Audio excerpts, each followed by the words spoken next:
Hoje temos um tema muito interessante, que é a Lei Geral de Proteção de Dados e Relações de Consumo, um tema muito importante. É um painel especial aqui para o Comitê de E-Commerce, Consumidor e Economia Digital, conduzido aí brilhantemente pelo nosso colega Stefano Fonseca. E eu vou passar aqui a condução. O Stefano hoje vai conduzir esse painel, certo, Stefano? Seu primeiro Boa noite, Ricardo. Obrigado. Você vai moderar e eu vou estar aqui dando todo o apoio operacional e colocando minhas perguntas também, que é um tema que eu gosto muito, acho muito relevante e interessante. Temos uma presença ilustre aí da doutora Rita Blum, grande satisfação. Agradeço o convite, doutora Rita. É uma imensa satisfação aqui para nós da ANAD, tê-la aí como um painelista, transmitindo aí os seus conhecimentos e a colaboração com a nossa associação. Tá bom? Stefano, você faz as apresentações, por favor? Obrigado, gente. Tenham todos um bom evento aí. Boa noite, Ricardo. Boa noite a todos os nossos estimados convidados. É uma honra tê-los aqui conosco. E como o Ricardo colocou muito bem, nosso presidente, hoje nós estamos iniciando nosso primeiro painel aqui do Comitê de E-Commerce e Economia Digital. E esse painel, ele tem aqui o propósito de trazer uma especialista, que é a doutora Rita Peixoto Ferreira Blum. Ela é doutora em Direito pela PUC de São Paulo, especialista em Direito do Consumidor no âmbito da Universidade da Bélgica. E eu gostaria de deixá-la bem à vontade para se apresentar melhor e poder falar um pouquinho sobre essas atividades que ela tem realizado aí até o momento. Fique à vontade, doutora Rita. Boa noite. Boa noite a todos. Meu nome é Rita Peixoto Ferreira Blum, como disse o Stefano. Eu sou doutora em Direito pela PUC. Foi lá que eu defendi a minha tese de doutorado, chamada O Direito à Privacidade e Proteção de Dados do Consumidor, que deu origem a esse livro que está disponível no site da editora Almedina.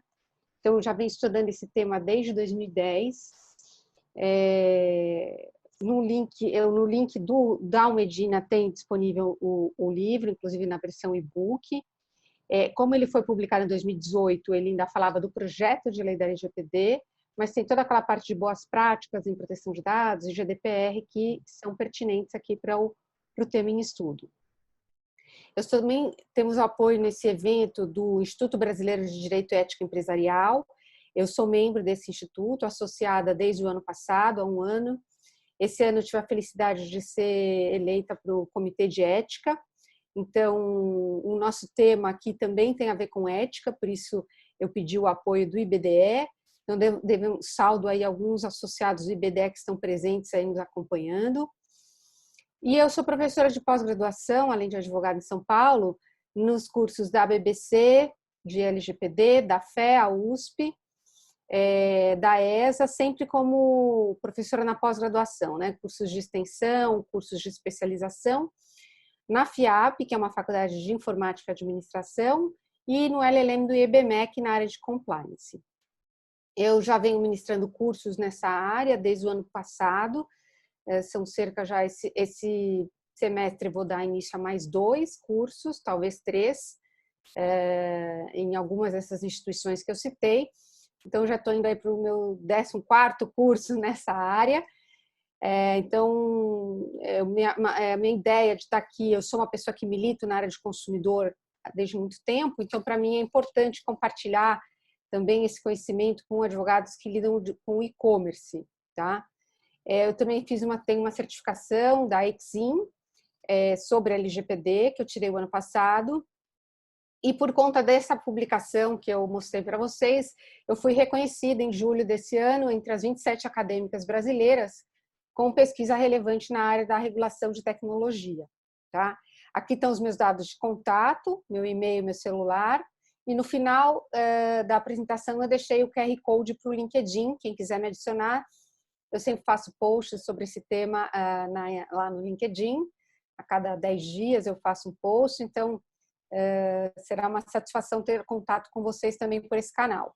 E aí eu pus também o símbolo da revista Análise, na qual fui indicado ano passado como uma das referências no Brasil na área de consumidor, em especial alimentos, bebidas e fumo, devido a um trabalho que eu fiz com um cliente desse segmento, que tem lojas de alimentos.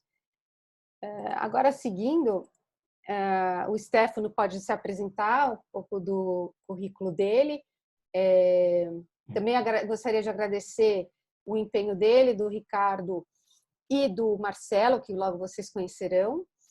Nós estamos trabalhando esse webinar já há algumas semanas e preparamos o conteúdo sempre com muita atenção e foco para que fosse produtivo para vocês. Então, com a palavra o Stefano. Obrigado, doutora Rita. Novamente, dando sequência aqui nos trabalhos, alguns colegas, eu vejo aqui alguns rostos muito conhecidos, já me conhecem.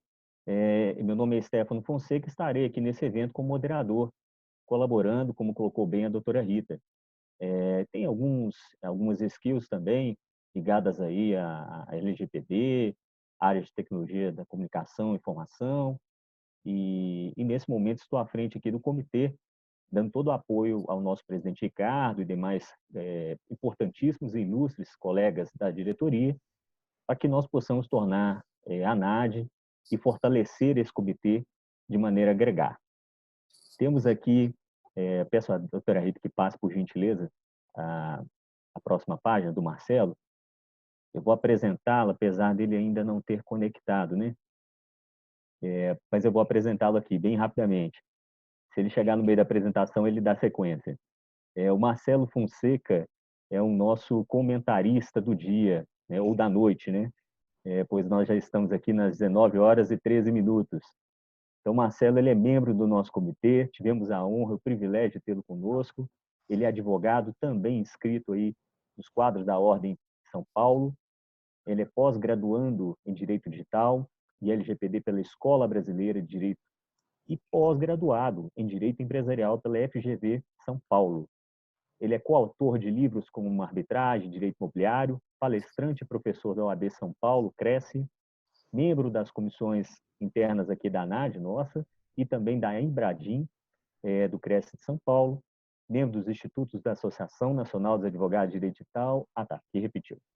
E tem aí os contatos dele, as redes sociais, LinkedIn, Facebook. Todos aqueles que quiserem fazer contato com o Marcelo também, será um grande prazer e ele os receberá. Doutora Rita, eu acho que a partir desse ponto a gente inicia a apresentação da senhora? Sim, podemos dar sequência. Eu vou fazer um pequeno plano do que nós vamos falar. Então, no plano da apresentação, a gente vai, nessa jornada dessa noite, falar da ilustração de caso prático da área de direito do consumidor, em que o Ministério Público de Minas Gerais agiu e autuou uma determinada rede de farmácias. Depois, assim que o Marcelo estiver na sala também, voltaremos para um caso recente que foi julgado já sob a égide da LGPD, relativamente a direito imobiliário. E depois eu dou uma sequência, isso dentro de uma meia hora, falo desses dois casos e falo dos elementos essenciais da LGPD e aspectos do DPO, tá? Aí eu vou apresentar os dois cursos que eu estou oferecendo esse semestre e que tem desconto para associados da ANAD e também para associados do IBDE. Foi uma troca, que, digamos assim, que fizemos, né, de gentilezas, uma vez que estou com esse espaço aqui, franqueando conhecimento, e também achei que seria simpático da minha parte, já que falaria dos cursos, franquear um desconto para os associados das duas entidades que estão apoiando o evento. Por fim, a abertura para perguntas do moderador relacionadas à LGPD e coleta de dados. A essas perguntas, a gente selecionou alguns hot topics, né, os temas mais quentes, e que teriam interesse para a área de e-commerce, e a gente escolheu esses que vão aparecer ao longo da apresentação. Não vou falar agora para não dar spoiler. E aí depois a gente abre para perguntas do público, que a princípio serão feitas via chat e monitoradas aí pelo presidente da ANAD, né, o Ricardo, que já se apresentou. E então essa é a sequência, só para a gente, vamos começar. Então, o primeiro caso, anterior à LGPD, como eu coloquei aí no título, é um caso que foi de um termo de ajustamento de conduta levado a cabo pelo Ministério Público do Estado de Minas Gerais, em função de uma prática comum. Eu trouxe o caso porque não é uma prática só de Minas Gerais, a gente sabe que muitas farmácias têm essa prática, então eu peguei para ilustrar. Eu gosto de começar com o caso porque quebra o gelo, né? Tem gente que ainda acha que a LGPD, será que vai pegar? Vejam que até antes dela estar em vigor, ela já vinha sendo aplicada, né? Então temos essa rede de drogarias de Belo Horizonte, que foi multada em um valor significativo. Eu tirei o valor para não expor não fazer a conexão com a empresa, mas quem tiver interesse em conhecer o caso, a fonte do caso, o processo está aí no rodapé da página. Ela tinha a prática de condicionar descontos em produtos ao fornecimento de CPF dos consumidores, e a promotoria entendeu que a solicitação da informação no ato da compra não ocorria de uma forma clara. Faltava transparência, que aqueles que militam na área do consumidor sabem que é um princípio aí, né, do nosso, já com 30 anos, Código de Defesa do Consumidor. Um dos princípios do código é a transparência no que tange às informações, para que o consumidor possa tomar uma decisão fundamentada, consciente. Então, não ficava claro que, quando ele forneceu o nome, o CPF, qual que era a finalidade daquela coleta de dados, né? Segundo as palavras do promotor, aí, abre aspas, né? O escopo principal era um suposto programa de fidelidade, O escopo principal do suposto programa de fidelidade é de captar e capturar os CPFs dos consumidores e não desenvolver em si um programa de vantagens ou fidelidade. Então, foi assinado o TAC, aí nos fundamentos, vamos seguir aqui no slide desse TAC, estão o princípio da transparência, que eu grifei. Por que eu grifei? Porque esse princípio também é princípio da LGPD. Se vocês forem lá no artigo 6º da LGPD, e como o nosso tema aqui é o diálogo entre a LGPD e o Código do Consumidor, eu fiz questão de frisar, existe esse princípio tanto no CDC como na LGPD. A boa-fé das relações de consumo, né, também é um outro princípio do CDC. Então, a pessoa esperava um comportamento probo por parte da outra parte, do fornecedor. O direito básico do consumidor à informação clara, o direito de ser informado na abertura do cadastro a seu respeito, e a não informação constitui infração de acordo com o decreto 2181 de 90, que regulamenta o CDC. Os dados não podem ser utilizados para fins diversos, e o MP ele tem competência para propor ação civil pública e para celebrar TAC, de acordo com o artigo da Constituição Federal e de acordo com a Lei 7345 de 85, que é a Lei da Ação Civil Pública, e que também é mencionada no Código de Defesa do Consumidor. Já que eu mencionei a Lei da Ação Civil Pública, lembrar, já que eu estou falando com muitos advogados, que a Lei Geral de Proteção de Dados, ela permite tanto a tutela individual como a tutela coletiva do titular de dados. Isso está expresso na lei. Esse é o caso prático. Eu não sei se o Marcelo já está conosco. Um outro caso prático. Ele teria como confirmar se ele já aqui. está? Não, ainda não conseguiu entrar. Eu estou tentando ajudar ele aqui. Mas pode pular, que aí eu já vejo com você. Tá.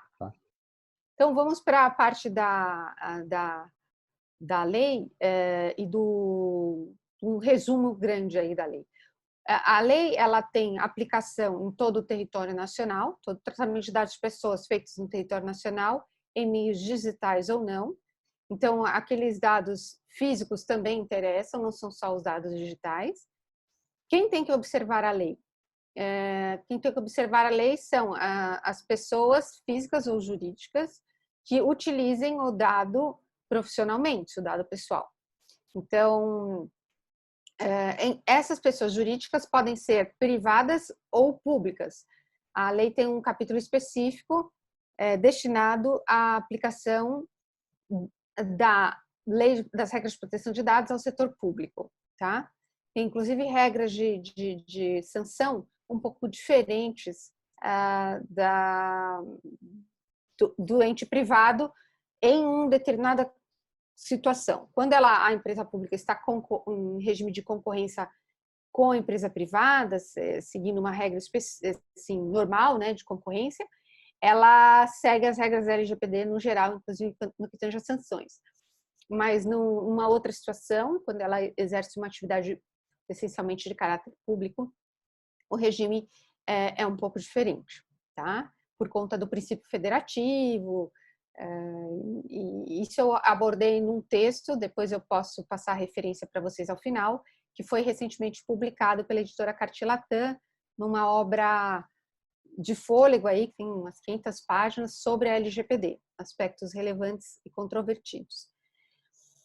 E eu escrevi em coautoria com 2 colegas sobre a LGPD no setor público. Depois dos envolvidos no tratamento, nós temos algumas figuras na LGPD. Nós temos o titular do dado, nós temos o controlador, nós temos o operador, nós temos o encarregado, que é uma figura que está dentro do controlador e ou do operador, e que faz a ponte entre estes e o titular do dado, e entre estes e uma quinta pessoa, que é a Autoridade Nacional de Proteção de Dados, que foi criada por uma lei no final do ano passado e recentemente regulamentada por um decreto.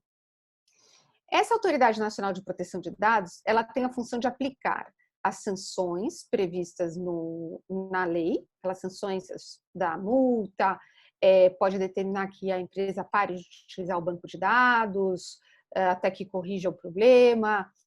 Então, tem algumas sanções e, além disso, ela tem a função de expedir novas regras, né, para disciplinar temas que a LGPD diz que a ANPD irá regular. Então, por exemplo, a figura do encarregado que nós mencionamos, né, ele a princípio é obrigatório em toda e qualquer empresa.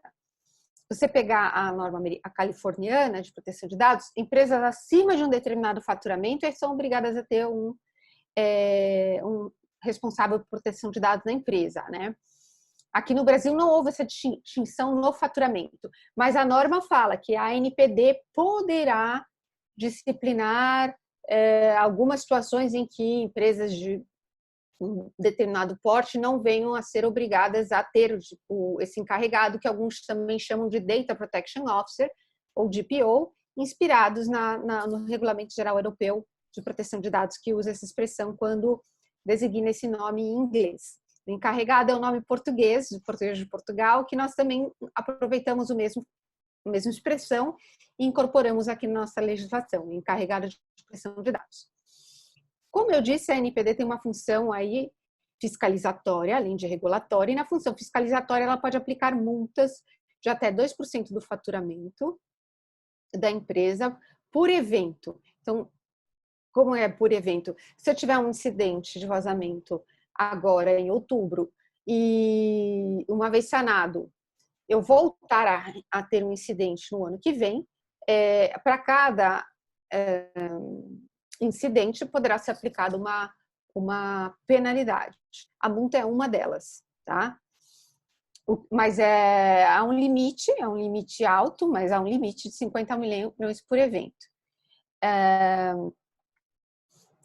Existem regras também que a norma traz sobre como mitigar essas sanções, tá? Eu só vou perguntar para vocês se vocês estão me ouvindo bem, eu só estou falando muito alto, que eu tenho um tom de voz forte já como professora e às vezes eu aumento um pouco. Eu não quero sobrecarregar o ouvido de vocês. Então, se estiver falando muito alto, me avisem que eu abaixo um pouquinho a voz. Doutora Rita, apenas para conhecimento, eu peço licença, o Marcelo já conseguiu ter acesso ao ambiente, tá? Quando a senhora achar que é interessante, a gente faz uma pausa para ele iniciar a parte dele. Fica à vontade. Ótimo. Então, vamos voltar só aqui, só para eu fechar esse slide anterior. Bem-vindo, Marcelo. Só para fechar o slide anterior, a lei tem por objeto o tratamento de dados pessoais, tá? Realizada por pessoa física ou jurídica, pública ou privada, independentemente do meio, digital inclusive. E esses dados pessoais de pessoas físicas não são só de consumidores, também de empregados, tá? Então,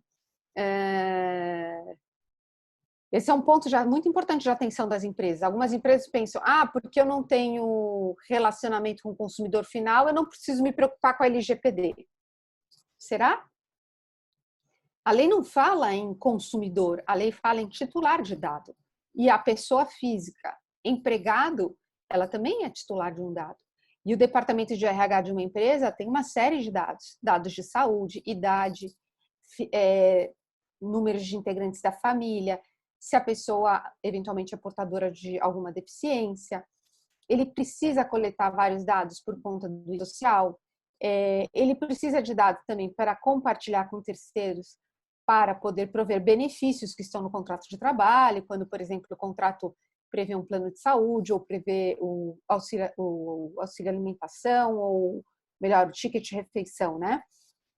Ele precisa desses dados e ele compartilha esses dados com terceiros para que viabilize essas contratações, né? Então, a pessoa vai receber um cartãozinho para almoçar com o nome dele, ela vai receber eventualmente um crachá para poder passar na portaria do prédio ou estacionar o veículo, quando esse tipo de benefício integra o contrato.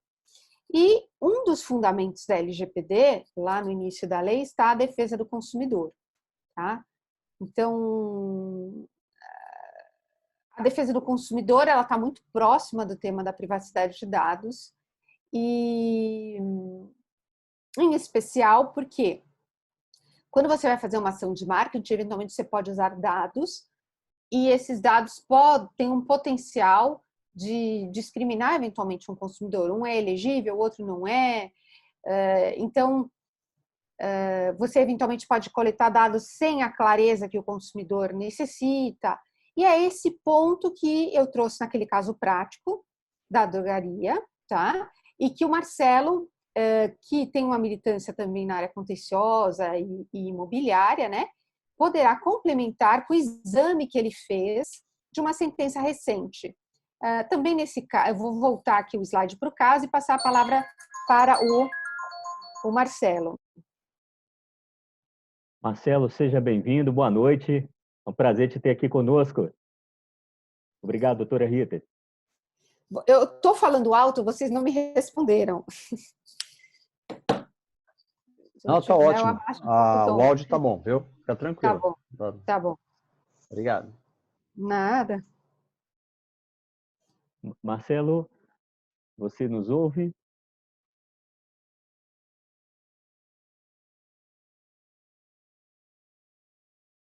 Me parece que o Marcelo... Alguém está escutando? Consegue me ouvir? Agora sim. Sim. Agora sim. Boa noite, Marcelo. Prazer te ter aqui conosco. Seja bem-vindo. Obrigado, o prazer é meu. Para mim é uma honra estar aqui nesse webinar com você, Stefano, com a professora Rita, com o Ricardo, nossos colegas aí da ANAD, do IBDE e também os demais participantes aí que nos honram aí com a presença nesse webinar. Marcelo, você engrandece muito, assim como a doutora Rita, esse evento, e eu fiz uma apresentação logo no início a seu respeito, então, portanto, nós vamos aqui passar para essa tela, mas se você quiser enfatizar algo mais, fique à vontade, tá? Joia. Eu vou fazer um breve relato, né, um resumo dessa sentença que ficou aí bastante conhecida, de um processo judicial aqui de São Paulo, tratando que aborda o tema da LGPD. É corriqueiro, é muito importante salientar para todas as empresas, bem como também, obviamente, cientificar a todas as pessoas físicas, os detentores de seus dados, pessoas jurídicas, pessoas físicas, da importância da luta pela preservação da sua privacidade, da proteção dos seus dados, não é?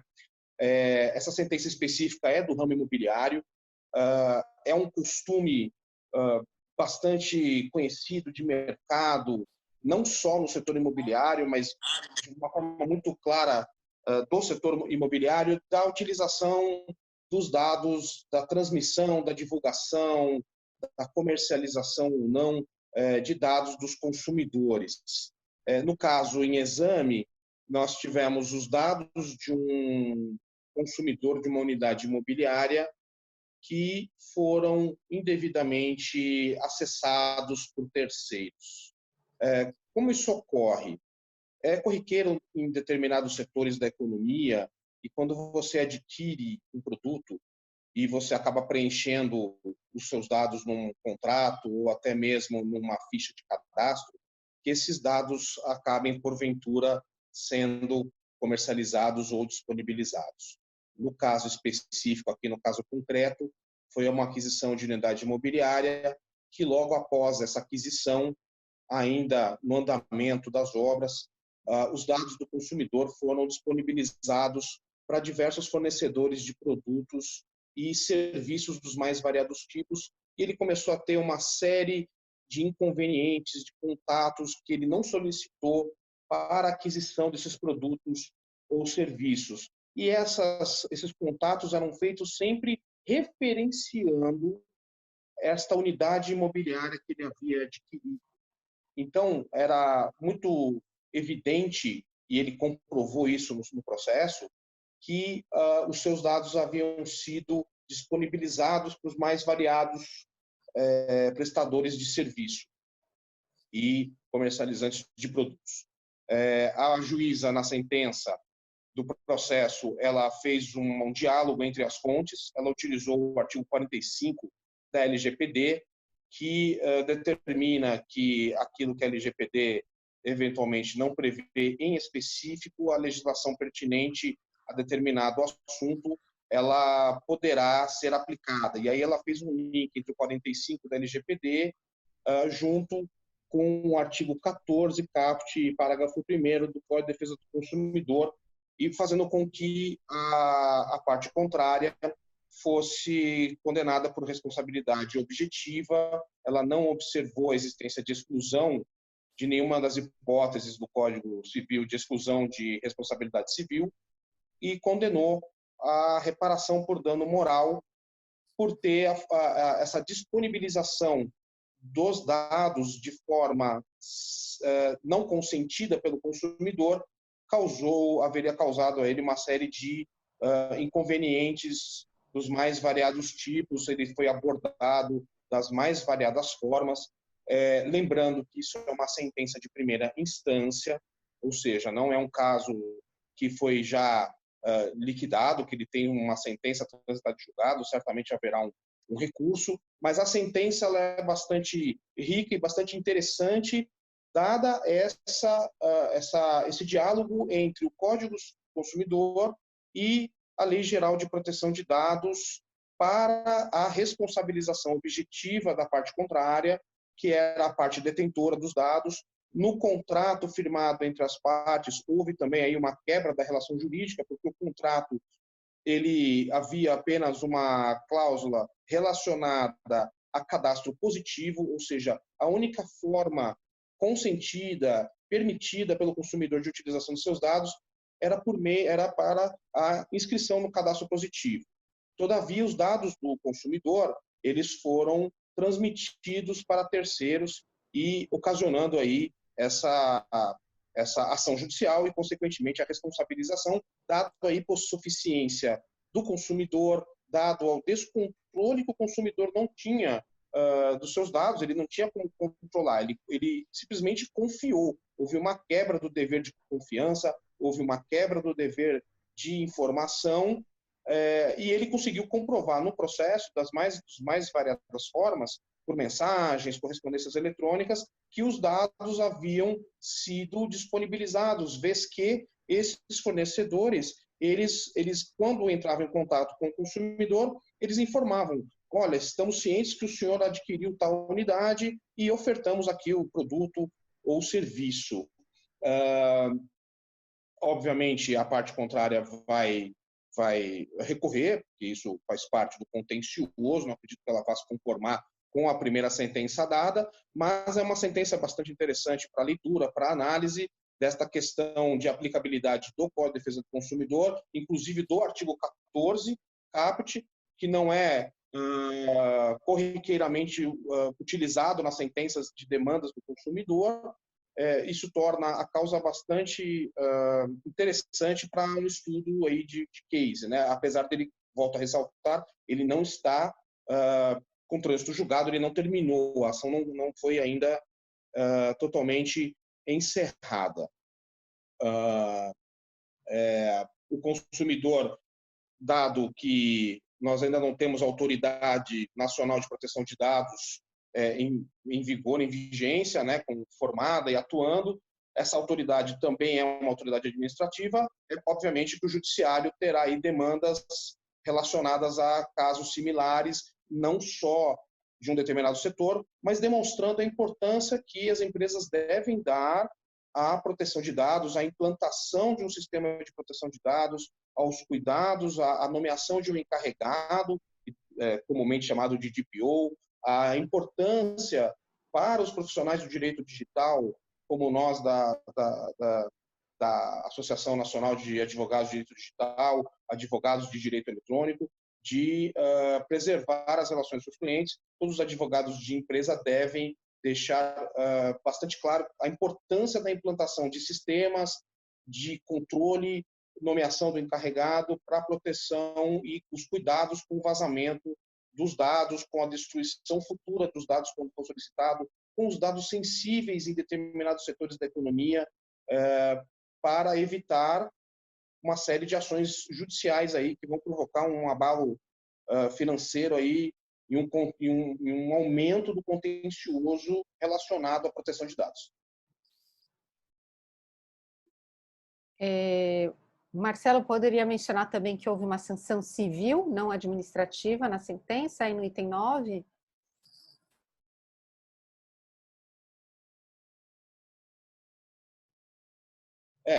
A juíza do caso, ela, por meio de obrigação de não fazer, né, ela determinou que a outra parte, a detentora dos dados do consumidor, se abstesse de informar quaisquer dados e comprovasse como ela estava cuidando dos dados dos consumidores, porque certamente vários outros consumidores desse tipo de produto do setor estão sendo abordados por conta da falta de cuidado com os dados do consumidor. Lembrando que nesse setor em específico e vários outros setores que possuem representantes comerciais, possuem prepostos, agentes dos mais variados tipos, devem também proporcionar treinamento para os seus funcionários, treinamento para esses terceirizados, para esses terceiros, como no caso do setor imobiliário, existem corretores, existem agentes financeiros, todos esses devem ter cuidados com os dados, demonstrar como eles protegem os dados, que eles não transferem os dados dos consumidores, que eles não transferem de forma alguma, que eles permitam a disponibilização dos dados dos consumidores para que não haja essa desproteção e comercialização dos dados dos consumidores. Obrigada, Marcelo.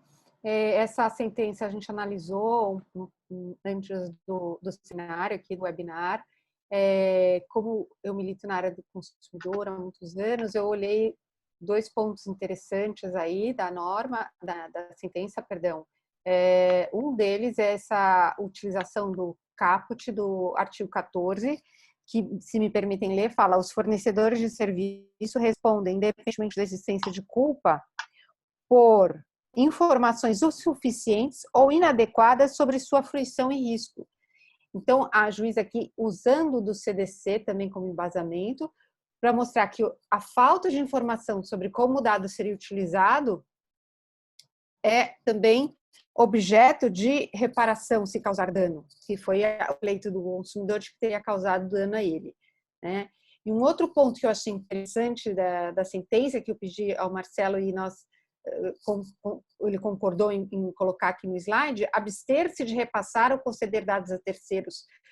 O direito da privacidade ele é interessante no seguinte sentido, né? Santiago Dantas, que é um autor brasileiro já morto, ele dizia que os direitos de personalidade, eles são oponíveis erga omnes, são direitos absolutos. Então, quando você utiliza, e a privacidade é um direito da personalidade, né, conforme relacionado tanto em artigos do Código Civil como da Constituição Federal, né? E quando você obriga o outro a se opor, então o vizinho que está te incomodando, você pede que ele se abstenha a fazer ruídos. Aqueles telefonemas indesejados, você abstenha-se de lhe telefonar. É diferente de uma obrigação de fazer, né? Entregue o imóvel numa ação de reintegração. Não é uma obrigação de fazer para o que é réu. É uma obrigação de abster-se de fazer. Abster-se de utilizar o dado sem autorização ou, como disse a sentença, de repassar ou conceder dados a terceiros. Tá? Outro ponto importante que o Marcelo frisou, veja, essa multa, que ontem eu estava numa aula e alguém perguntou, né? Como é que aplicou a multa se ainda não tem a NPD constituída? É que essa multa aqui não é aquela multa que eu estava falando para vocês. Essa aqui não é uma multa administrativa, é uma multa cível por dano moral, tá? Então, o que o Marcelo pontuou aqui muito bem é as sanções administrativas, todos nós sabemos que estão militando aí, só para aqueles que não estão entrando no tema agora, a lei já está em vigor, mas as sanções administrativas vão entrar em vigor em agosto de 2021. Só que aqui, como a lei já está em vigor, o desrespeito à lei poderá ensejar sanções na área civil, ou seja, por meio de ações no judiciário, no juizado especial civil, ou por uma ação civil pública promovida pelo Ministério Público. No caso, foi de um consumidor, pessoa física, né? Aqui é essa que nós estamos analisando. Só para fazer essa distinção entre sanção civil e sanção administrativa. Agora, voltando aqui para o nosso slide, em que eu falei aqui dos envolvidos, vou conceituar um pouquinho melhor, mas eu tive o cuidado de colocar para vocês o artigo, é o artigo 5º da lei. Quem são os titulares de dados? São as pessoas físicas a quem se referem os dados objetos do tratamento. Inciso 5º. O controlador, pessoa jurídica ou pessoa física, a quem compete as decisões sobre o tratamento de dados. Ele que toma a decisão, onde que ele vai armazenar, com quem ele vai compartilhar. Ele que dá transparência ao titular do dado e que informa ao titular do dado como que o dado vai ser utilizado. Ele que tem que cumprir obrigações, eventualmente, perante um órgão público, e aí ele tem, às vezes, uma base legal que não o consentimento, mas o cumprimento de obrigação legal ou regulatória para compartilhar esse dado com o ente público. Tá? O encarregado, que é a pessoa que atua como canal de comunicação, eu já falei, ele tem uma semelhança com o ombudsman, digamos assim, responde pela proteção de dados na empresa. Falo no ombudsman porque a gente está aqui num seminário que fala de consumidor e a gente sabe que na empresa existe um canal de comunicação com o consumidor. Aqui teremos um canal de comunicação com o titular de dado. Tá? É obrigatório a empresa ter indicado ali um DPO. Ontem, numa aula que eu estava, me falaram de uma empresa grande de cosméticos brasileira que tem já no site indicado um DPO, só que ela optou não por um DPO interno, optou por um DPO como serviço. E aí lá está indicado, o escritório tal é o DPO da empresa. O operador realiza o tratamento dos dados pessoais em nome do controlador, está no inciso 7º. Então, é aquela pessoa que recebe o dado para poder ou cumprir um contrato, ou viabilizar um contrato, digo, do controlador, como aqueles que recebem para poder emitir uma carteirinha, ou para armazenar os dados em um ambiente externo do controlador, já que ele optou por alguma razão, temos aí algumas pessoas de tecnologia nos ouvindo, por um ambiente externo, como, por exemplo, um provedor de serviço de armazenamento de dados em nuvem. Ele seria um operador, tá? E aí você tem um contrato entre o controlador e o operador, onde você tem que disciplinar, você, controlador, como que você quer que o operador utilize os dados. Isso seria o mundo ideal, porque ele também, se ele não sabe que tipo de dado ele está recebendo, qual o nível de sensibilidade, para qual finalidade ele pode utilizar, e se aquela finalidade é estrita, eventualmente ele pode cometer algum erro, como o Marcelo colocou, e inadvertidamente utilizar o dado e você, controlador, será responsabilizado. Tá? A responsabilidade solidária com o operador ocorre em alguns casos, outros não. Mas a do controlador está sempre presente, porque foi ele que coletou o dado e, no fim do dia, foi ele que escolheu aquele operador, né? Ele poderia ter confiado a um outro operador. Então, naquela relação que ele falou da empresa que foi objeto da ação e da rede de pessoas com qual ela compartilhou outras informações, em tese, né? Ali no caso, né? Nós temos aí uma situação que seja a responsabilização, mas vocês vejam que o principal responsável foi, no caso dessa sentença de primeira instância, a própria controladora. E a Autoridade de Proteção de Dados está prevista no inciso 19 do artigo 5º, tem esse papel que eu já mencionei de regulação e fiscalização. O dado pessoal é a informação relacionada à pessoa natural identificada ou identificável. Então, um dado pessoal pode estar pseudonimizado, né, que você não chega diretamente na pessoa, mas indiretamente. Então, você tem a placa de um veículo, de pronto você não sabe de quem é o titular daquele veículo, mas com algumas informações você consegue chegar nessa pessoa. Então, é um dado que indiretamente. E dados não só físicos, como também digitais, o IP de uma máquina, né? Às vezes a gente faz alguma operação na internet. Eu, outro dia, registrei um domínio e veio esse domínio, essa solicitação de registro veio desse IP, né? E aparecia lá o IP da minha máquina. Então, ele também me identifica. O tratamento é toda operação realizada com dados pessoais, exemplo, coleta, avaliação, classificação, acesso. Então, o artigo 5º, nesse conceito, ele é bem extenso, pessoal. Então, às vezes a pessoa, eu coleto, mas eu não coleto, eu só olho, eu recebo a planilha, acesso e aviso, olha, na linha 15 tem um erro, mas eu não faço nem download. Eu tô tratando dado? Tá tratando, porque você acessou. A lei fala acessar. Eventualmente, ao acessar, você pode, por exemplo, tirar uma foto e compartilhar. Com isso, você já pode ter incorrido numa violação à lei, tá? Então, o artigo é bem extenso. É como aquele artigo, se não me engano, era o 3º do CDC, que falava o que é serviço, e aí tem um monte de atividade no conceito de serviço, qualquer atividade fornecida no mercado de consumo e de remuneração, inclusive a de natureza bancária, financeira, de crédito, securitário. Então, assim, é difícil não achar uma atividade que não se encaixe aqui.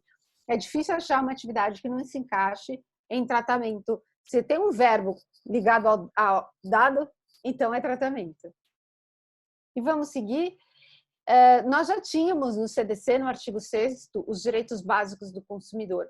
Quando o consumidor estiver numa relação de consumo em que ele disponibilize, vamos colocar assim, dados para o controlador, que também seja fornecedor, ele terá ainda mais novos direitos, que são os direitos do artigo 18 da lei, tá? Eu só vou falar de 4 aqui, porque são muitos e não temos tempo de esgotá-los. Então, o direito de acesso, saber que dado você tem armazenado a respeito. O direito de corrigir, se houver uma imprecisão. Por exemplo, constar que a pessoa é devedora, mas, na verdade, isso já foi quitado, ou é um homônimo, tá? Uma anonimização, né? Ou um endereço que seja desatualizado, uma correção. Pedir a anonimização, ele pode pedir, olha, você pode usar meu dado para fins de pesquisa, mas eu não quero que se identifique diretamente com a minha pessoa. Então, pedir a anonimização. E ele pode também opor-se, pode pedir a revogação do consentimento. Se aquele dado está sendo utilizado com base no consentimento, ele pode revogá-lo. Por isso, a gente costuma falar, os profissionais da área de proteção de dados, para ter muita atenção antes de decidir por utilizar o dado somente com base nessa hipótese. Você pode ter uma outra hipótese, que você não tem que se basear necessariamente no consentimento, e aí não há essa situação de eventualmente ele revogar e você não poder mais usar aquele dado, tá? E se você já tiver compartilhado com um terceiro, um operador, também ter que pedir para esse operador parar de utilizar o dado, porque houve uma revogação na origem ali do uso legítimo desse dado, houve uma revogação no consentimento. Tá? Na Europa, eles falam direitos ARCO, tá? Direito de acesso, retificação, revogação, perdão, correção e oposição. Tá? Uma forma de uma sigla aí para memorizar. Aqui também eu deixei do lado um prazo que as empresas teriam que ter para atender o direito de acesso, aqui quando eu falo saque. Tá? É importante as empresas se adequarem a isso também, por isso que elas precisam de ferramentas de TI para poder atender uma solicitação do titular do dado dentro do prazo. E as funções do encarregado, né? Que às vezes as pessoas têm dúvida qual é a função do DPO na LGPD, quais as suas principais tarefas. Eu já falei dessas principais tarefas aqui. Existe uma obrigatoriedade de nomeação e ele não, como a lei não fala mais em pessoa física, fala abster-se de adjetivar, pode ser também uma pessoa jurídica, tá? Eu falo não fala mais é porque um primeiro texto existia uma qualificação para pessoa física, agora não há mais esse adjetivo físico. Obrigatoriedade de nomeação e possibilidade de terceirização. De DPO é sempre obrigatório, sim. Como é a possibilidade do DPO ser terceirizado? Ou o DPO como serviço, também usando uma expressão em português, é possível. A empresa vai ter que decidir o que é melhor para ela, se ter um DPO interno ou um DPO como serviço. Tá? O curso que eu dou, um dos cursos que eu vou falar mais adiante é sobre o DPO, tá? É uma decisão interna aí da empresa, que ela avalia como melhor. A gente pode estender na parte de perguntas alguma coisa sobre isso. As atribuições e responsabilidades. Qual é o regime de responsabilidade em caso de reparação de danos e como pode ser mitigada? Então, a lei não entra em detalhes, dizendo que ele responde se for um funcionário interno da companhia, mas, pelo Código Civil, alguns profissionais da área trabalhista já fizeram uma construção no sentido de que, se ele agiu com culpa, imprudência, negligência, né, imperícia, que são as qualificativas aí da culpa, ele poderia ser eventualmente responsabilizado, né? Então, o ideal é o DPO ser uma pessoa independente dentro da empresa, assim como é um compliance officer. Ele documentar quando ele tiver uma recomendação, no sentido de faça dessa forma ou de outra. E tem alguns pormenores, é difícil assim falar num webinar breve, mas essas são algumas coisas que ele pode fazer para mitigar. Existem também seguros de risco cibernético que o mercado já tem, que reduzindo o risco da empresa acaba indiretamente reduzindo o risco dele, né?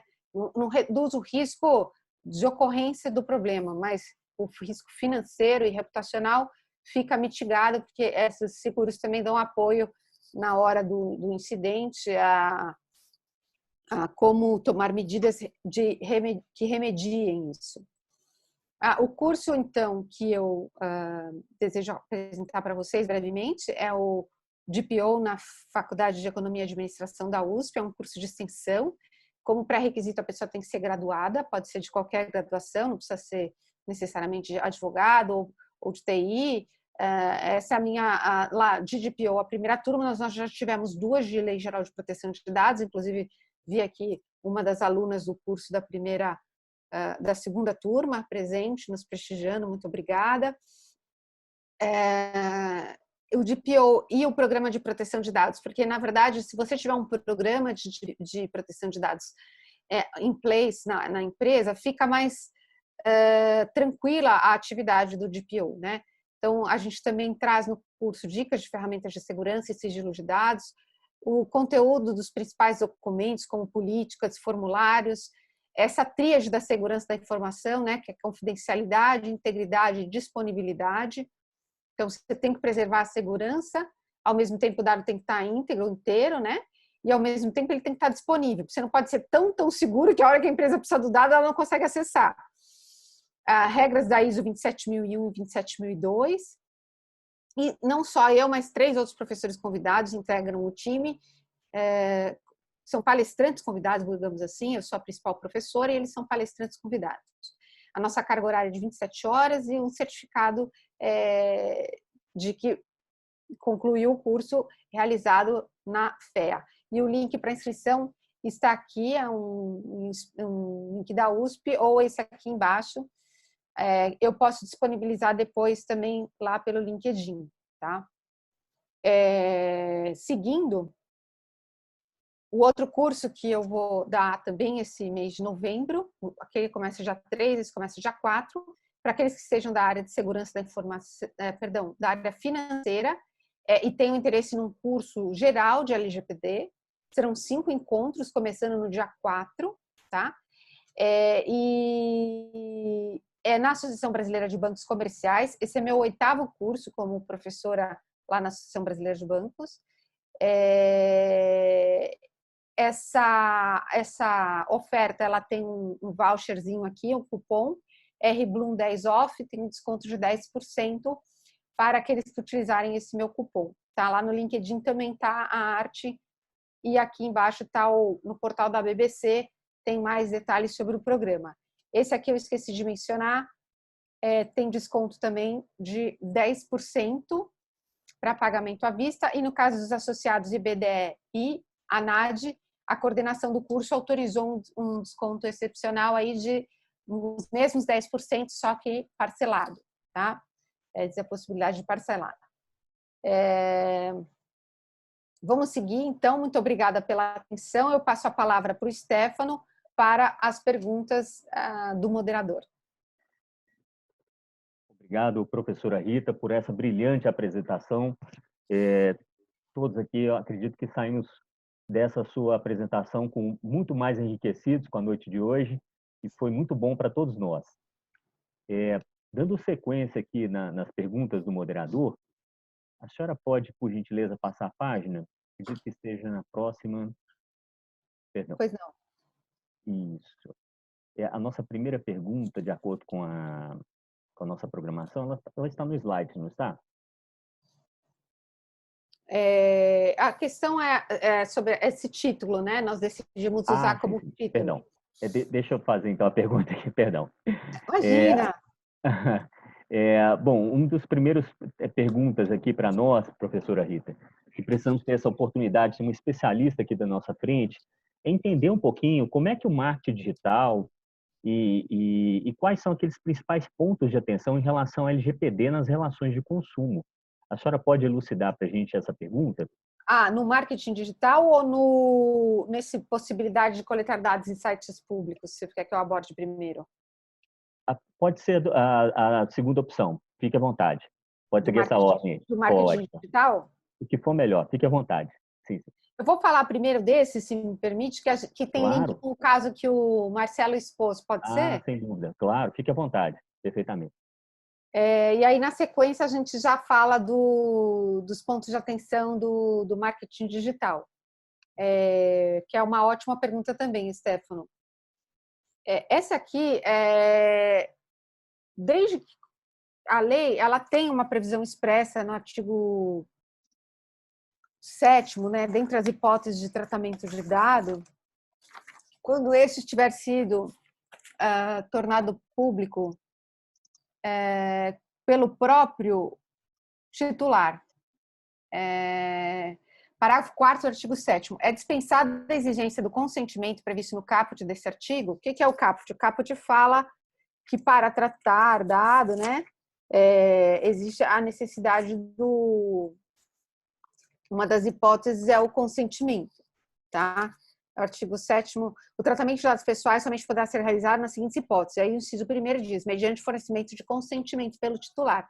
Aí o parágrafo 4º, ele excepciona, ele fala que é dispensada a exigência do consentimento previsto no caput para os dados tornados manifestamente público pelo titular, resguardados os direitos de titular e os princípios previstos nessa lei. Então, aqueles direitos dele do artigo 18 continuam, mesmo ele tendo colado público. Então, às vezes eu tornei público numa rede social para uma determinada finalidade, ele foi capturado ali, coletado e está sendo usado para uma outra finalidade. Então, mas não há necessidade do consentimento para usar uma informação que tenha sido tornada pública pelo próprio titular. Então, de repente, eu sou uma empresa de de consultoria em recursos humanos. E a pessoa disponibiliza no perfil dela, de uma rede social bastante conhecida, que é a LinkedIn, o currículo dela. Então, eu posso coletar aquele dado ali e para fins de uma eventual seleção que eu esteja fazendo, né, utilizar aquela informação que é pública e foi tornada pública pelo próprio titular, sem necessidade de perguntar a ele se ele consente que eu utilize aquele dado para informar, por exemplo, um cliente meu que me procurou com uma determinada necessidade de contratação. Agora, no caso dessa sentença, quando a gente foi se preparar aqui para o webinar, foi interessante que um dos argumentos de defesa, e aí acho que o Marcelo pode ilustrar melhor. Marcelo, você está nos ouvindo aí? Estou. Aquela parte que você mencionou, que ele tinha obtido o dado, vou desligar aqui o ar-condicionado, está afetando a voz. Ele tinha obtido o dado, um dos fornecedores alega que obteve o e-mail do autor no site dele. Aí o autor retruca, e fala, bom, vamos lá, fala aí, Marcelo. Exatamente. Um único fornecedor, bem como a defesa da parte contrária, alegam que não houve disponibilidade dos dados do autor da ação, mas que ele, por se tratar de uma pessoa com uma profissão estabelecida e até mesmo um profissional reconhecido, ele inclusive é um profissional do nosso ramo, que seria facilmente o número de telefone e o e-mail seriam facilmente encontrados no site comercial do autor, bem como, por exemplo, num buscador qualquer. Todavia, essa alegação e esse único e-mail de contato que tentou de forma escapista, vamos chamar assim, de não, eu consegui teus dados em sites públicos, eles estavam disponíveis, caiu por terra, dado a identificação do empreendimento que ele adquiriu a unidade. Uma vez que nos e-mails e contatos por aplicativos de mensagens, toda vez que um fornecedor de produto ou serviço indicava, estou te ofertando o produto ou o serviço porque eu sei que você adquiriu uma unidade no empreendimento X, dado que tivemos ciência que você adquiriu uma unidade no empreendimento X. Teve um fornecedor, inclusive, que disse que obteve os dados num site público que congrega fornecedores para unidades imobiliárias recém-adquiridas. E então essa argumentação acabou indo por terra em virtude da comunicação feita linkada sempre direcionada para o empreendimento imobiliário específico.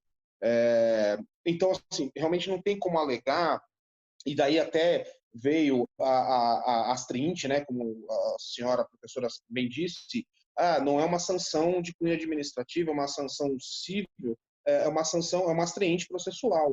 A juíza deu a multa ali de R$300 para toda vez que o dado for disponibilizado para qualquer um, né? E a prova, basta que ele receba uma mensagem de texto, uma correspondência eletrônica, ofertando que fica caracterizado aí que o dado dele vazou e a obrigação de não fazer não foi aplicada e, portanto, a multa deve ser paga futuramente numa execução provisória aí, ou definitiva lá a futuro, né, com o trânsito julgado.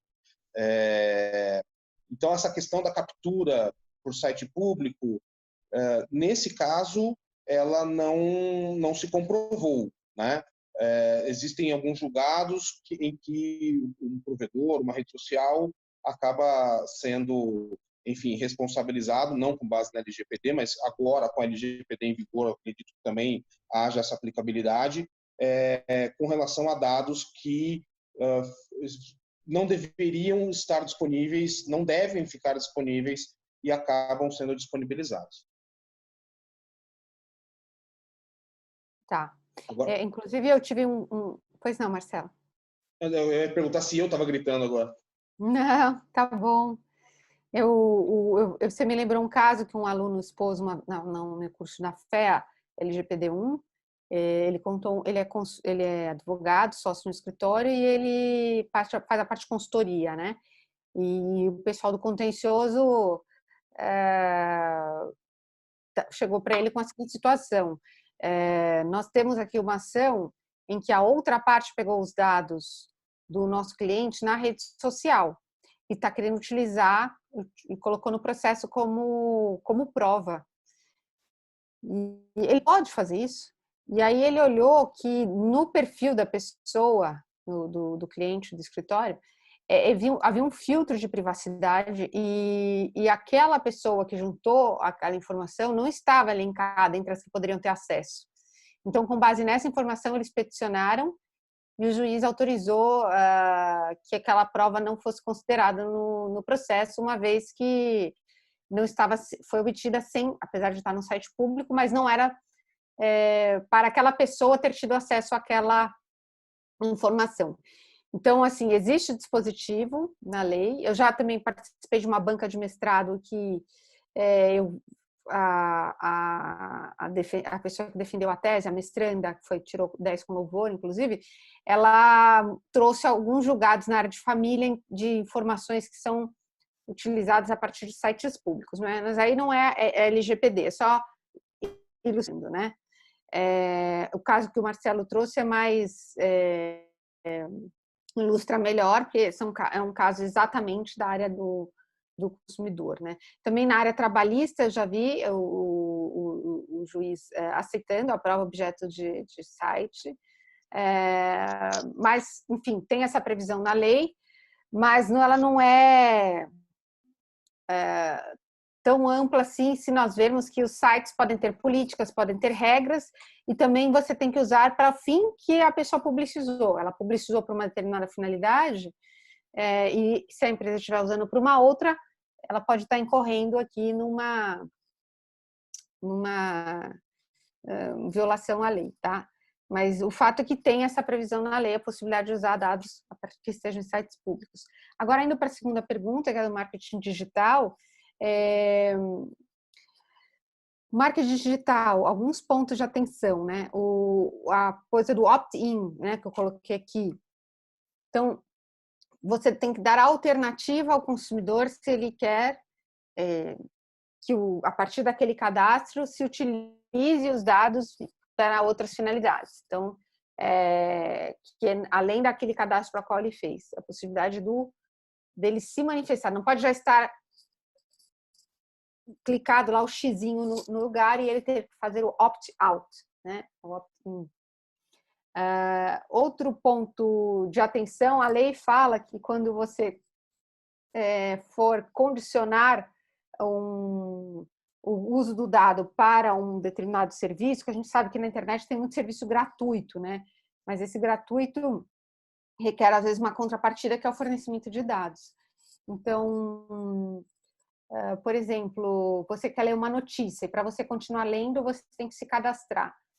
O ideal é que, ao se cadastrar, você consiga ler uma notícia ainda substancial, porque senão não se justifica. Você faz o cadastro e só lê mais um parágrafo, né?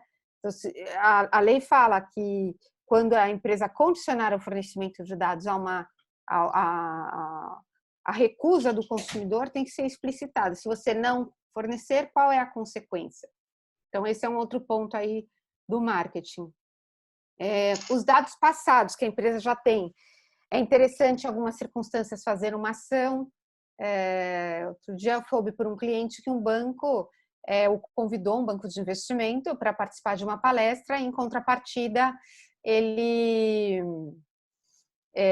na hora que ele fez a inscrição, dizia: você vai participar desse seminário sobre investimentos e tal, e você concorda em passar a integrar, continuar integrando o nosso banco de dados e receber. Então, ali ele fez ele coletou um consentimento, talvez que ele não tivesse, porque no passado não havia essa previsão expressa, para continuar utilizando. Isso já faz alguns meses, né? Mas na hora que eu fiz a apresentação da lei para ele. Ele falou, agora eu entendi, porque ao me convidarem, pediram para eu me cadastrar e tinha essa frase. Então, é justamente para poder continuar utilizando sem maiores questionamentos, né? Esse é um outro ponto. Acho que esses 3 pontos de atenção são importantes. E o cookie, né, um que vocês devem estar vendo agora os sites a partir do dia 19, ela entra em vigor aí entre 18 e 19, a partir dessa data começou a ter os cookies aí nos sites. Eu tive que cadastrar outro dia num site de um cartão, e ele tinha 3 opções de cookies. Eu achei interessante. E uma delas era você autorizar ao cookie somente aquele necessário para você navegar aqui, né? O que são cookies? São pequenos arquivos de texto criados por sites visitados e que são salvos no computador do usuário por meio do navegador. Eles têm uma função de te identificar o visitante e armazenar informações, seja para personalizar a página de acordo com o perfil ou para facilitar o transporte de dados entre as páginas de um mesmo site.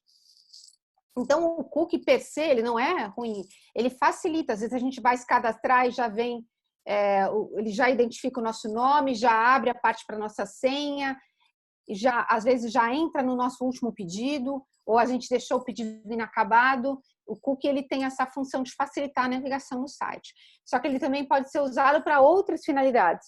Por exemplo, fazer uma definição aí do teu perfil de compras para poder te oferecer propagandas. Então, aí já é uma outra função, né? Um outro objetivo, né? Armazenar preferências do usuário sobre um determinado site para depois poder oferecer. Isso já seria uma outra função do cookie. Então, para quem utilizar o marketing digital, que na pandemia eu li um artigo, aumentou 40% o e-commerce no Brasil. 40% aumentou.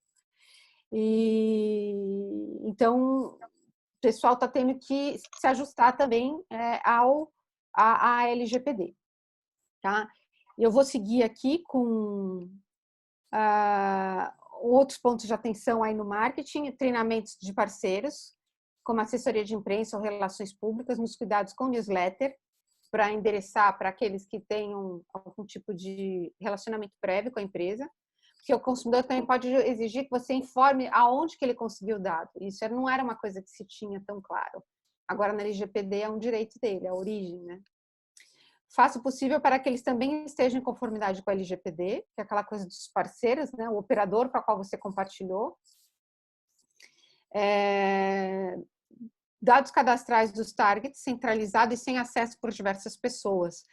Eu tive, por exemplo, uma palestra que eu dei que a pessoa era de uma grande operadora de telefonia celular, isso já tem uns 8 meses, eles já estavam se adequando. Ele falou, lá na nossa empresa, se a pessoa quer fazer uma ação de marketing, ele não recebe a lista inteira ele põe um perfil do que ele quer, eu quero pessoas de tal idade, com pós-pago, tal, que residam em tais regiões do país. E aí ele depois cria uma capa e manda para a pessoa, veja se é isso que você quer, para essas pessoas que você quer que eu dispare a mensagem. Aí a pessoa confirma e aí ele manda, mas não há o compartilhamento interno, não há geração de listas internas, além das que têm que estar centralizadas, tá bom? Essa é uma dica, não ficar gerando muita lista, aquele pessoal que gosta de fazer planilha Excel e compartilhar. Procura centralizar e pedir para que essa pessoa que detém os dados faça o encaminhamento, ao invés de repassar essa lista internamente. Porque isso reduz o risco de incidentes, né? Porque se você não ficar pulverizado, né? Se está no computador da pessoa, aí a pessoa pode ter furtada no aeroporto, enfim, não tem uma senha forte, pronto, já está a lista ali, uma coisa que já ser interna, tá vulnerável. Agora, se tiver mais uma pergunta, Stefano? Sim, professora Rita. Guardamos aqui a cereja do bolo, né? Acho que vários aqui, colegas, estão ansiosos por ouvir da senhora qual que é a visão da senhora em relação a quais são as fases, quais são as etapas de um projeto de adequação de empresa à LGPD. A senhora pode nos ajudar nisso? Claro, Stefano, eu vou passar aqui o slide aqui, as fases da implementação da LGPD, né? aqueles que já fizeram auditoria legal, ela lembra um pouco uma auditoria, só que é uma auditoria relacionada ao mapeamento dos processos da empresa que envolvem dados pessoais. Então, numa primeira fase, você tem que fazer um levantamento, um diagnóstico inicial, a partir de informações que você coleta com os gestores da empresa ou pessoas que conheçam, indicadas pelos gestores com as quais você possa conversar, que possam te explicar um pouco de como é o processo, por exemplo, o processo de contratação de uma pessoa. Da onde vem o currículo, que tipo de ficha ela preenche quando chega, que dados são coletados nessa ficha, onde isso é armazenado, isso fica armazenado por quanto tempo. Se esse candidato é descartado, o currículo dele é excluído. Se você recebeu fisicamente, esse currículo ele é eliminado e de que forma, tá? Nós recentemente tivemos um incidente aí numa cidade do interior, em que uma mãe foi comprar um produto e viu numa bolsa a etiqueta, no verso do papel estava a foto da filha. A filha tinha procurado emprego naquela loja, entregou o currículo e, acidentalmente, foi o que eu li na notícia, aquele currículo foi cortado, né? Foi reaproveitado para virar uma etiqueta numa bolsa. E justamente a parte da foto da pessoa estava ali no preço, né?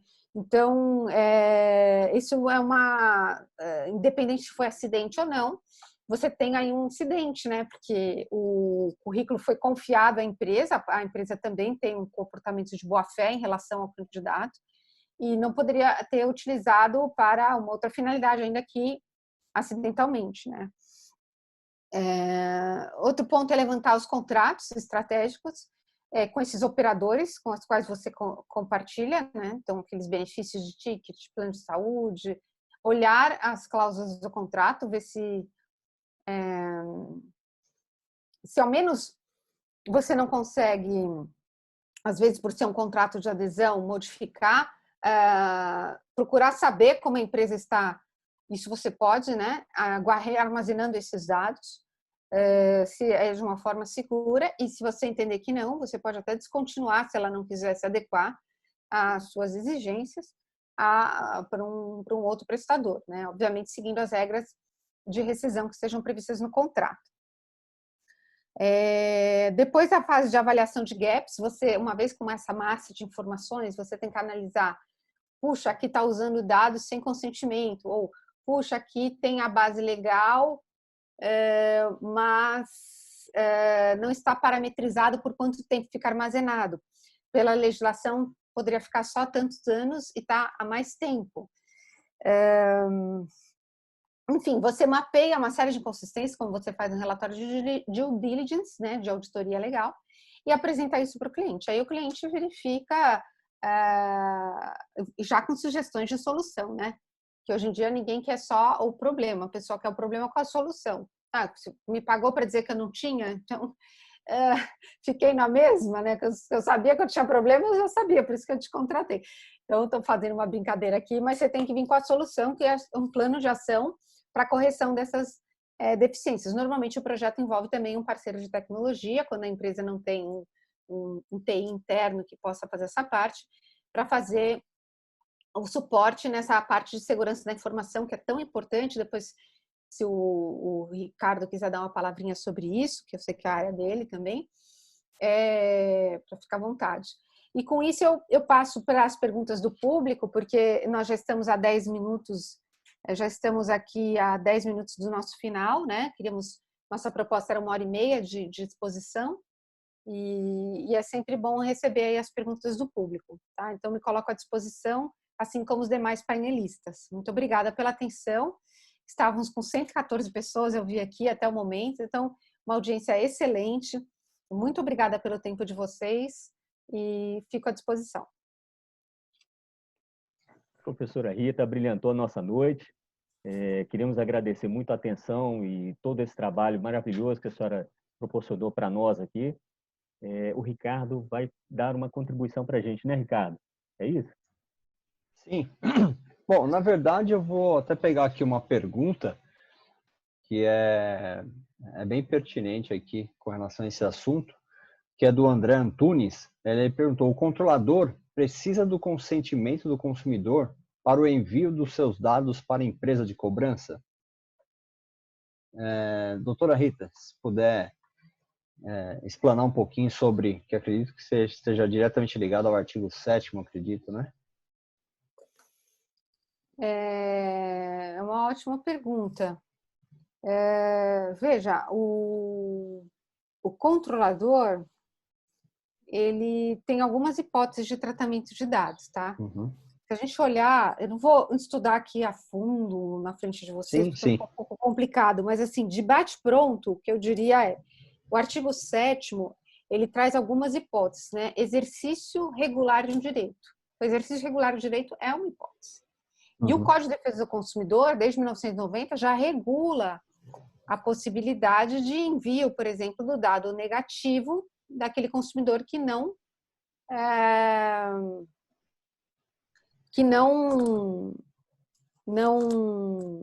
pagou, né? O artigo 43 da lei, ele fala: os consumidores sem prejuízo disposto no artigo só terá acesso às informações existentes em cadastros, fichas e entidades pessoais de consumo arquivados sobre ele, bem como sobre as suas respectivas fontes. Então, assim, você pode negativar o consumidor, abrir uma ficha, né, registrar os dados negativos num banco de dados desses birôs de crédito conhecidos, né? Daí a cobrança, a lei fala, na cobrança de débitos, o consumidor inadimplente não será exposto a ridículo, nem será submetido a qualquer tipo de constrangimento ou ameaça.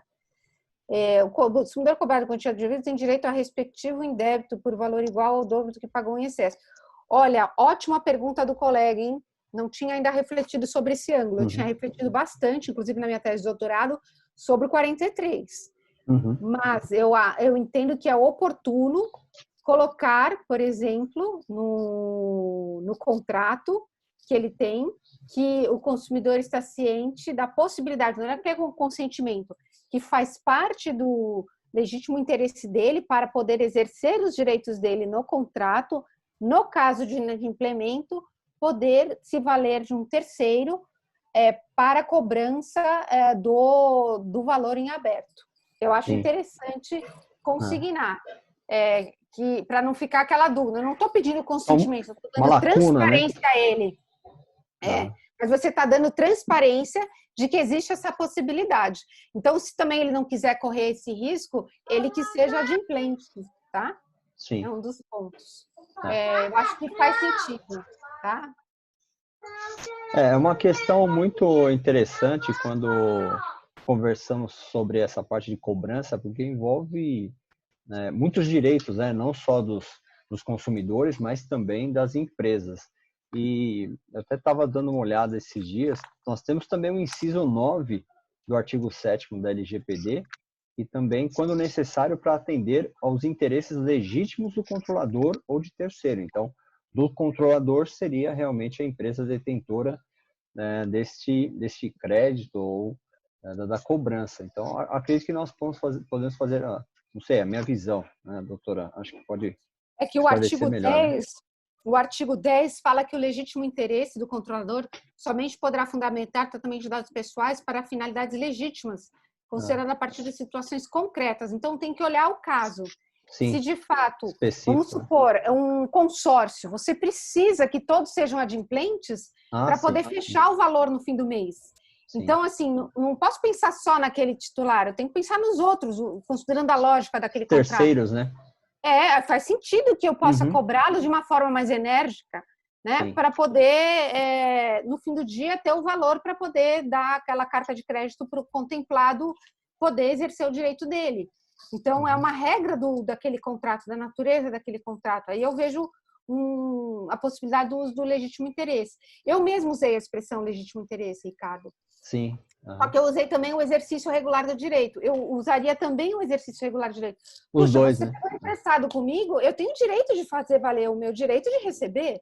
Se está difícil para eu receber, porque o meu core business não é cobrança, o meu core business é vender móveis, eu eventualmente quero me valer do meu parceiro de cobrança para fazer essa cobrança. Mas o que eu estou sugerindo é que não há necessidade, ao meu ver, de pedir um consentimento, mas deixar claro no contrato, na tomada do crédito, que poderá se valer de um terceiro para realizar a cobrança.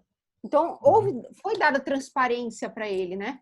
Então, acho que no momento da assinação do contrato, do serviço, já deixar expresso que, em caso de inadimplemento, o seu nome será, os dados pessoais serão transmitidos para efeito de...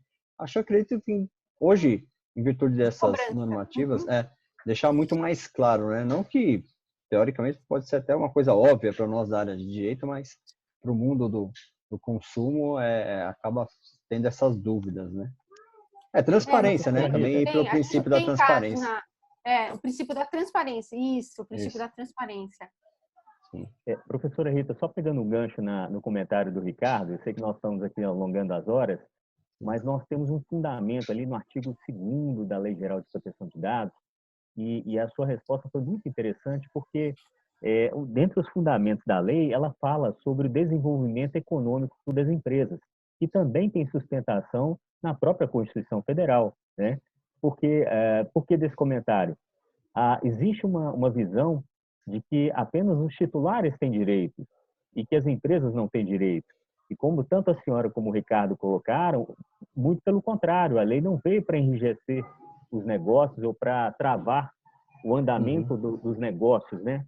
Ou seja, o consumidor tem seus direitos, mas as empresas também têm direitos que têm que ser respeitados. É isso mesmo, professora? Faz sentido a ponderação, porque o artigo 2º, inciso 6º, ele repete, além do que você falou, desenvolvimento econômico e tecnológico, o 6º fala, da livre iniciativa, livre concorrência e defesa do consumidor. Então, um dos fundamentos da lei também é a livre iniciativa. Se a lei defende a livre iniciativa, ela também defende aí, de certa forma, a empresa, né? Porque, e esses são princípios da ordem econômica e tributária, lá do artigo 170 da Constituição Federal.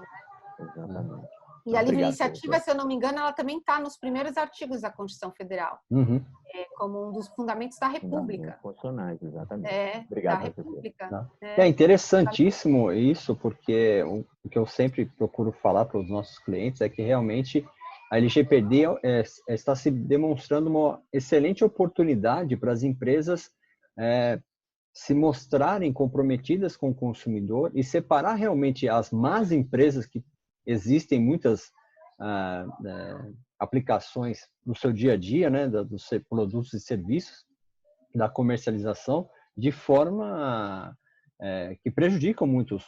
Eu mesmo já fui prejudicada por empresas que realmente não respeitam o direito do consumidor, a privacidade, a proteção dos seus dados. Então, acho que as empresas também têm que... Nós falamos sempre muito das pessoas, né, dos consumidores, dos detentores dos dados, mas eu também defendo muito ao lado das empresas, realmente, que é uma grande oportunidade de separar realmente o joio do trigo, né? Então, realmente, eu procuro sempre passar essa visão que a doutora acabou de falar, realmente de deixar isso transparente para as empresas, e temos muitas empresas que fazem isso com maestria, né? O atendimento ao cliente, prezam pela qualidade, né, do atendimento. Sem dúvida. Então, acho que Sem dúvida.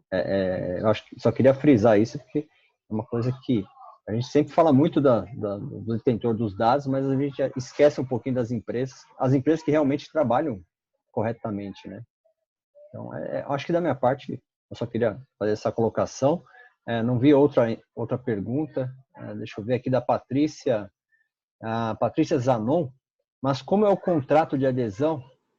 Como fica a hipossuficiência do consumidor na cobrança excessiva? Aí já, a cobrança excessiva seria aquela cobrança que realmente extrapola, acredito, as boas práticas, né, de relacionamento com o cliente. Patrícia, obrigada pela pergunta.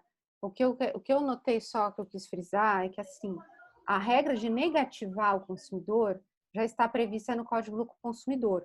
Então, como eu posso juntar, como fornecedor, eu poderia juntar o artigo 7º, que diz que eu tenho o direito de usar o dado para um exercício regular do direito, e, de certa forma, cobrar seria um exercício, só que aí eu não estou cobrando ainda, estou negativando para fazer uma pressão para o consumidor, né, pagar. Essa negativação, ela tem previsão no artigo 43. Então, já estava prevista essa possibilidade na lei do consumidor, no Código do Consumidor. Tá? Se eu não me engano, o artigo 13 da LGPD fala também que aplicam-se as regras do CDC complementarmente, fala alguma coisa nesse sentido. Sim.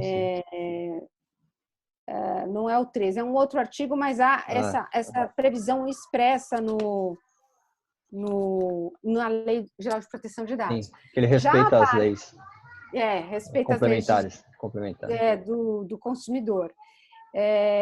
Já essa questão da cobrança, eu fui ler aqui o 42, que eu aprendi com o professor já morto, que advogado não acha, advogado entende, né? Então, às vezes a gente confia só na memória e não está na lei. A gente acha que está. E aí, lendo aqui, a lei não fala da possibilidade de cobrança por terceiro. A lei fala que na cobrança de débitos, o consumidor inadimplente não será exposto a ridículo, nem será submetido a qualquer tipo de constrangimento ou ameaça. Que era aquela coisa de uma carta escrito devedor, Sim. ou ele no local de trabalho da pessoa, ou colocá-lo exposto em algum ambiente público onde ele reside. Ligar para os seus familiares, né? Ou ligar para os familiares, enfim. O consumidor cobrado... Aí, essa prática que você está falando, de uma cobrança excessiva, né, vexatória, ela entra no 42. A tutela nem é pela LGPD, é pelo CDC mesmo. Sim. Não, não sei se eu respondi a pergunta, Patrícia. Espero ter respondido.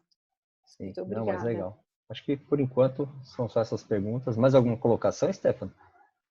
Vou passar aqui para parte dos contatos, então. Obrigada. Não, obrigada. Ricardo, está ótimo, excelente. Eu só queria fazer uma outra colocação. É um assunto até que eu conheço. Aí a gente já vai muito para o lado de tecnologia. Não sei se vocês conhecem muito aquela questão da mídia programática, né? A mídia programática, ele está atrás do marketing digital. Então, assim, é uma coisa que tecnicamente é até muito complicado de se gerenciar.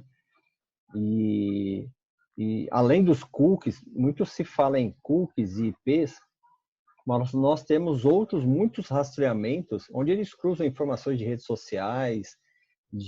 Eu sei que é uma questão muito técnica ainda para a gente falar sobre isso, mas talvez seria um assunto interessante, porque a gente vai realmente naquela questão muito tecnológica dos computadores interagirem entre eles, e nesse intuito é uma coisa que eu estou pesquisando muito, até para a gente tentar determinar a responsabilidade dessa proteção dos dados, né? Porque é uma coisa que muito ainda não se fala, mas essa questão de mídia programática, não sei se a doutora já ouviu falar em algum caso, que são aquelas... É o Google que se comunica com o Facebook, aí ele cruza algumas redes sociais. Então, nós temos várias redes sociais que acabam direcionando publicidades para as pessoas, que assim, eu estou procurando um curso de PO.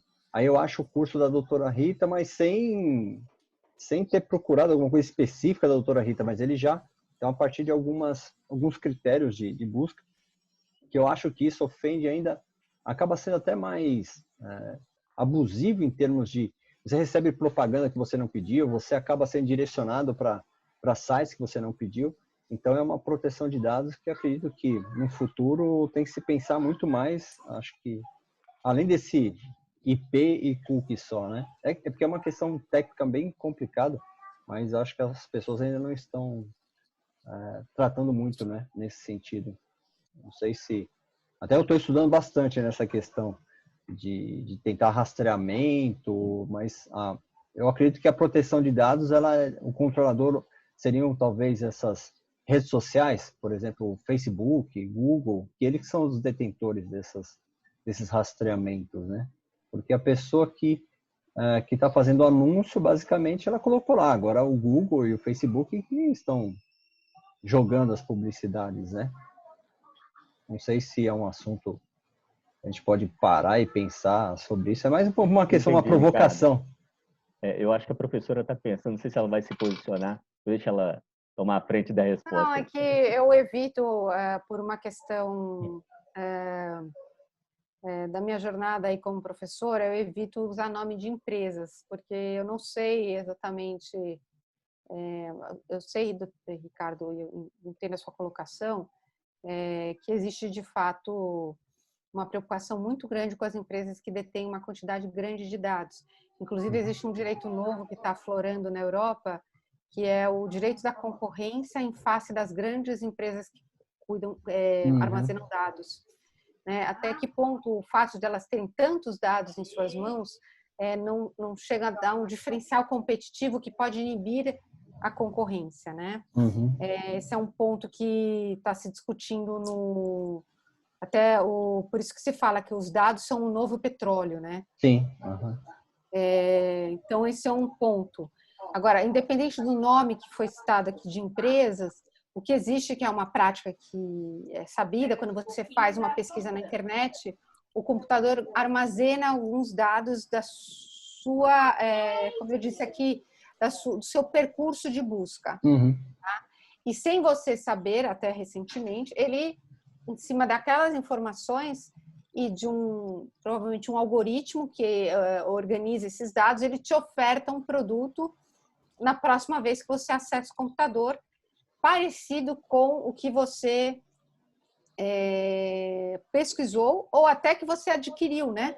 Porque às vezes você comprou uma coisa no site e vem, quem comprou isso também comprou isso. Mas eu não estou perguntando nada. Não... Você compra uma bicicleta, já recebe uma propaganda do capacete, do pneu. Então, sim, você está certo ao dizer que existe toda uma preocupação em regular com essas leis de proteção de dados, não só do Brasil, mas da Europa e agora dos Estados Unidos. A lei californiana não é à toa, onde está o Vale do Silício, onde estão as principais empresas de tecnologia, estão lá. Ela é muito parecida em alguns princípios com a LGPD e com a GDPR, né? Ou seja, mais enrijecendo esse uso dos dados. E essas empresas, elas atualizaram suas políticas. Uma delas, inclusive, eu soube por um aluno aqui num grupo de WhatsApp, que ela está no site sugerindo dicas da LGPD, né? O Google, eu posso falar porque é positiva a informação, que ele está com um site com informações assim, esclarecendo sobre a LGPD. Então, essas empresas, elas estão cientes que elas estão no mercado mais regulado e que o uso dos dados de forma...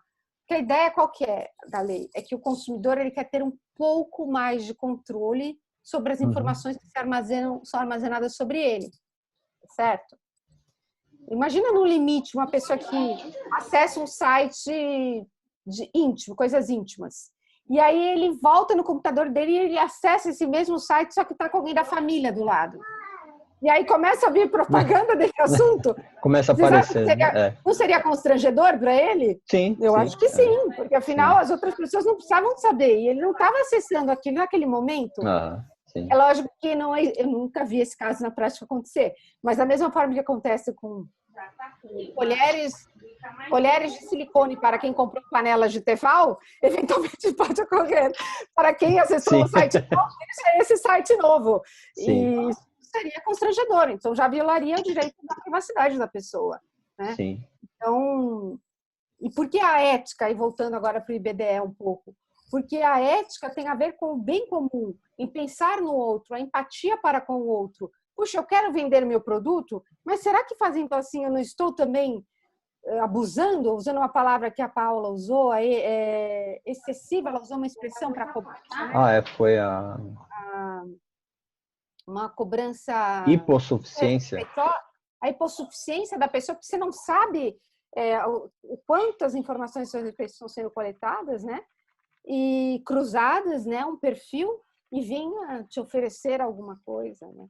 Essa que é a questão, como no caso do imobiliário, que o Marcelo bem relatou, parabéns, Marcelo, pelo seu relato. Veja, o consumidor, ele comprou uma unidade, de repente, um monte de informações dele estão nas mãos de outras pessoas que ficam ligando e... Isso não foi complicado. Então, essa falta de transparência é que a lei também está coibindo, né? Esse abuso no uso dos dados. E pode acontecer também, como já me disseram que não sei se... que algumas pessoas são elegíveis a algo e outros não. Em função do seu perfil na internet. Então, esse é um outro ponto também. Por que eu não sou elegível? A discriminação de uma empresa de booking de passagens e hospedagens. Sim.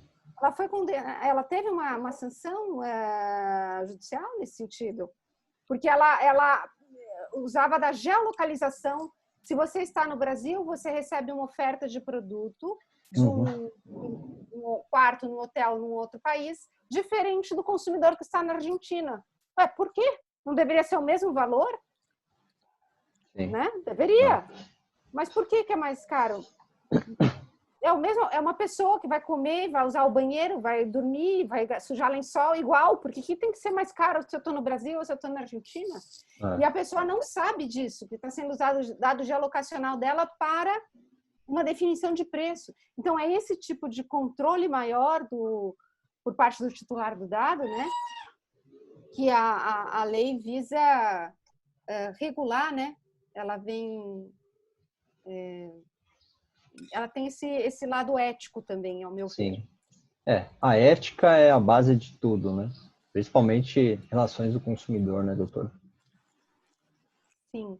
Sim, com certeza. Não, mas obrigado. Ajudou bastante, sim. Era uma dúvida que eu tinha. Não foi... É que eu passei sobre um assunto que é sempre muito polêmico, né? Quando nós falamos em mídias sociais, então é complicado. E existem as decisões automatizadas, né, que estão no artigo 20 da lei LGPD, e que também tem a ver com isso que você está estudando. A possibilidade da própria máquina tomar decisões sobre aquilo que vai ser direcionado a você. Sim. Né? Mas isso também pode ser um tema para um painel específico, né? A gente pode criar algum assunto, né? É mais legal. A lei visa coibir essa prática, tá? Desculpa se eu não fui tão enfático, mas ela visa coibir essa prática. Ela quer que o consumidor tenha transparência, tá bom? Sim. Legal, só que eu não quis, assim, sem ter analisado o assunto com calma, emitir uma opinião... Não, entendi. Sim. Tá? Entendi. Obrigado. Stefano? Nada. Não, eu só fiz um gancho no que a professora colocou. Quando você iniciou o desenvolvimento da sua dúvida, eu também visualizei a questão das decisões automatizadas. E também já visualizei a respeito dos softwares que aprendem com outros softwares e que esses softwares podem ser de um controlador.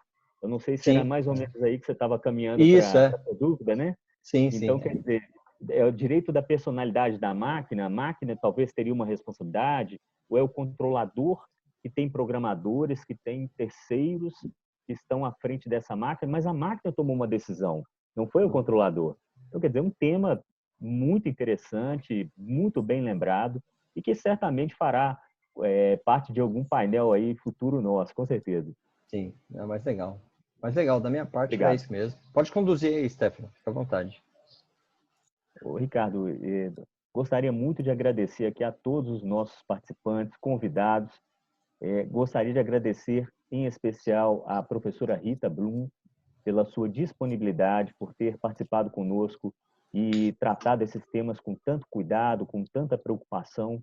Tenho certeza que hoje nós saímos daqui muito mais animados com a Lei Geral de Proteção de Dados, entendendo bastante sobre o direito do consumidor, graças à professora Rita, e também concatenar aqui esse agradecimento ao Marcelo Santos, nosso comentarista da noite, igualmente se empenhou para fazer desse evento um evento aqui muito especial para nós. Nosso primeiro evento aqui do Comitê de E-Commerce, Economia Digital e Consumidor. Então fica aqui o nosso agradecimento a ambos e dizer que essas contribuições que estão sendo dadas, elas enriquecem e muito ao conhecimento desses convidados e daquelas gerações futuras que acessarão esse conteúdo aqui na internet. Com certeza, trará uma série de contribuições que nós nem conseguimos enxergar as dimensões delas. Era o que eu continha, Ricardo. Muito obrigado. Obrigado, Stefano. Marcelo, quiser fazer uma consideração final? Eu agradeço muito, estou aqui quietinho, aprendendo, e agradeço muito a oportunidade de poder ter contribuído para a NAD, para todos que assistiram, poder ter participado de um webinar com a professora Rita. Para mim é uma honra, eu agradeço demais, e agradeço a você, Stefano, Ricardo, e a todos que estão aí nos assistindo. Muito obrigado. Muito obrigado. Doutora Eu também Rita? gostaria de agradecer aí a parceria do Marcelo, que está comigo aí no curso de GPO, né, Marcelo? Depois também agradecer ao Ricardo, que me acolheu, abriu espaço para eu falar aqui dos meus cursos e que vai divulgar também aí para os parceiros da NAD. Parabenizar a NAD. Eles corrigiram algumas coisas super rápido no nosso final de semana, aí no meio do feriado, para poder viabilizar esse evento. Então, parabéns a vocês que têm esse background técnico, além de serem advogados, terem background de tecnologia. O Stefano também, de Minas Gerais, me acolheu muito bem, foi muito agradável para organizar. E agradecer àqueles que ficaram até agora conosco, quase 35 pessoas ainda, já estamos chegando a 1h45 de webinar. Então, muito obrigada aos valentes e obrigada à ANAD e ao IBDE. E como eles também estão aqui para estimular novas associações, novos associados, né? Procurem conhecer melhor essas duas entidades, que ambas têm um propósito interessante e honroso aí, cada um em sua área. É isso. Isso aí. Um abraço, cuidem-se bem. E sigo à disposição aí no LinkedIn, para quem quiser manter contato. Legal. Muito obrigado, doutora, pela disponibilidade, pela colaboração. Com certeza foi um grande prazer firmarmos essa parceria aí com relação também aos cursos que a doutora ministra aí. Realmente são cursos ótimos. Assim que der também, eu também tenho vontade de participar. Acho que são assuntos muito bem introduzidos no momento que estamos, e é uma parceria que já de cara agradeço aí por ter conseguido trazer aí para a NAD, e sempre o IBDE também, todos vocês têm portas abertas aqui com a NAD, espero que façamos muitas coisas juntos, tá? E também gostaria de agradecer o Marcelo e o Stefano aqui, que já são membros da NAD. E também minha filhinha que está aqui do lado, fazendo uma bagunça aqui, vocês sabem que essa hora eu só consigo, que eu não posso falar nada, né? Mas agradecer minha secretária aqui, Mariana. Ah lá. Mas é isso, né? Tá A gente chamando. tem que ter jogo de cintura. Mas é isso aí. Muito obrigado a vocês, a todos aqui da NAD, e espero estarmos juntos novamente. E esse evento vai estar disponível no YouTube em breve, e qualquer dúvida que a gente não conseguiu tirar aqui, nós vamos conversar com o pessoal em separado aqui e tentar solucionar da melhor maneira possível, tá bom? Agradeço a todos vocês. Boa noite, muito obrigado. Obrigado, Stefano, mais uma vez pela excelente condução. Agradeço, Ricardo. Um abraço a todos. Boa noite, professora, Ricardo, Marcelo e convidados. Abraço. Obrigado, gente. Boa noite. Boa noite. Abraço, gente.